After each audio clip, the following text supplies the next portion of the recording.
Greetings, students of Year 12. Today's discussion is centered around exploring the experiences of characters within stories in order to understand their behaviors and motivations. What exactly accounts for a human experience? Is being human about imperfection, having free will, expressing emotions? By revealing the contextual background of characters and relationships, stories encompass what is required for genuine human experiences. It is through judging these experiences that audiences develop an understanding of how motivations and behaviors of characters are formed. George Orwell's 1984, A Cautionary Tale of Extreme Totalitarianism, investigates how an overt government can successfully dehumanize its populace into mere pawns. Orwell cleverly explores the themes of control versus freedom and evocative emotions, which act as a catalyst for the development of motivation and behavior, but it is up to audiences to assess their extent in forming sincere experiences. In support, Maya Angelou's poem, I Know Why the Caged Bird Sings, investigates freedom versus captivity as an avenue for forming experiences, where respondents are tasked to judge how characters react to their surroundings. Ultimately, these two texts explore effectively how behavior and motivations of characters are born in the midst of experiences, and what exactly a human experience is. Is the humanitarian desire for liberty a fundamental motivator that embodies all humans? One would insist that when this liberty is threatened by overarching powers, the need to rebel strengthens within individuals to behave against opposing forces. George Orwell's dystopian novel initiates in medias res, subtly positioning readers into a strange yet familiar world with an oxymoron. Through this, audiences begin questioning the authenticity of events and experiences, especially since the novel is also written in third-person limited omniscient. Winston, as a result, is established as a controlled anarchist, a spontaneous character that is ultimately restricted by his inherent fear of the party. In turn, respondents are left wondering how free experiences could be conveyed if they are never genuine. For this reason, characters such as Winston behave under the product of fear and intimidation, leaving no room for detectable and expressive individuality. Through this, Orwell's tale fails to establish liberty as a leading motivator to form a perfect human experience, since the party's intimidation will always restrict Winston's individuality. This is clearly depicted when Winston attempts to rebel, where his survival instinct overrides his longing wish for liberty. Orwell utilizes evocative kinesthetic imagery to articulate the tense rebellion that Winston commits. Yet, although his acts are rebellious, they are still condensed by the notion of fear for suffering. Angelou's poem incorporates the paradox of a caged bird singing, which perfectly summarizes the behavioral contradiction that Winston Smith encapsulates. He has the individualistic desire to be free, to sing, but is still caged up by the party's predation. Nonetheless, this experience of Winston's fails to highlight the humanity, as it is not truly his, but rather the amalgamation of the party's overarching authority.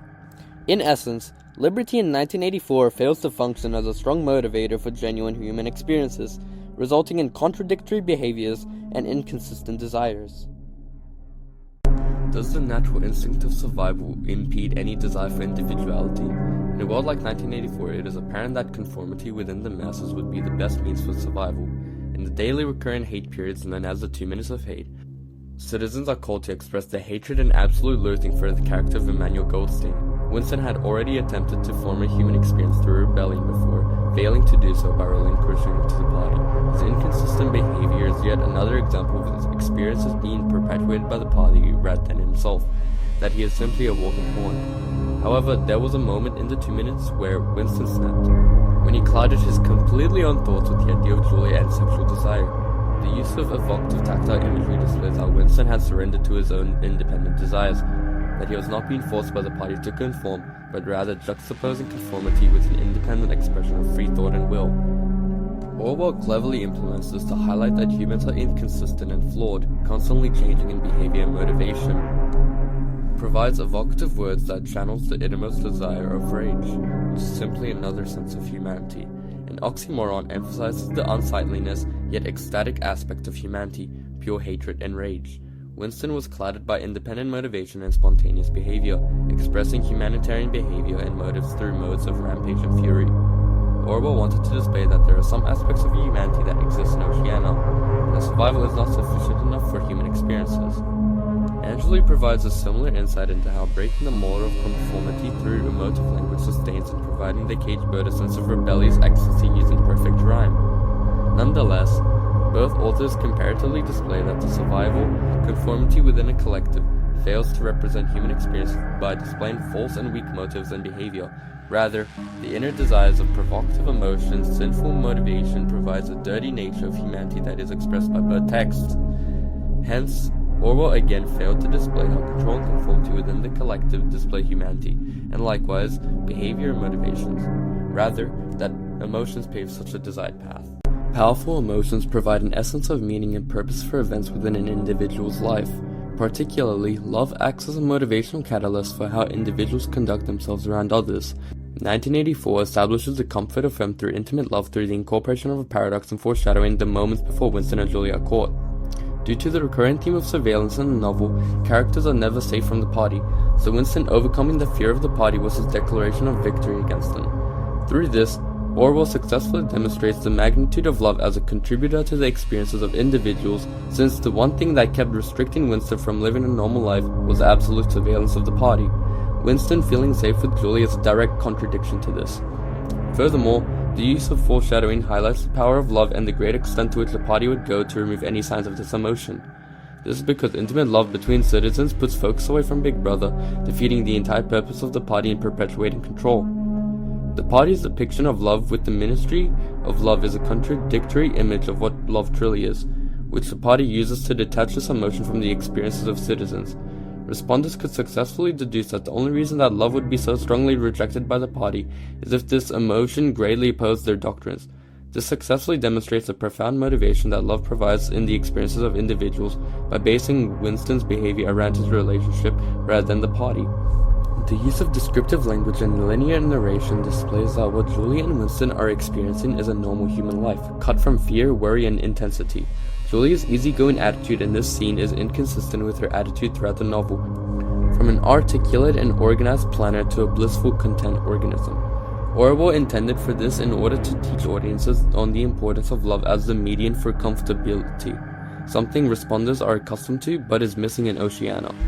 Orwell taught that love is fundamental in the portrayal of independent behavior, as all motivation would be based on inherent desires and needs. Therefore, Orwell successfully expressed that at the heart of human experience, love can be found turning individual motivation into enjoyable behavior. What does it mean to be human? The choice for mankind lies between freedom and happiness, and for the great bulk of mankind, happiness is better. George Orwell. In 1984, Orwell explores how control poses fear into the hearts of citizens, that in juxtaposition, evocative emotions overcome fear by prioritizing oneself over greater powers, that pure motivations and behavior of characters are formed within individuality and self-government.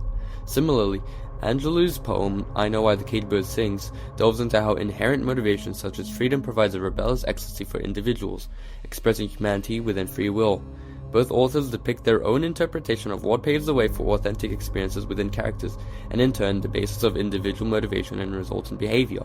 Audiences must take on the knowledge and insights of these authors into assessing the extent to which particular themes shape the behaviors and motivations of characters, and whether these results in the creation of genuine human experiences. Wish you the very best of luck throughout this module, and hope your insights on the behaviors and motivations of others have been enlightened by what makes a human experience human.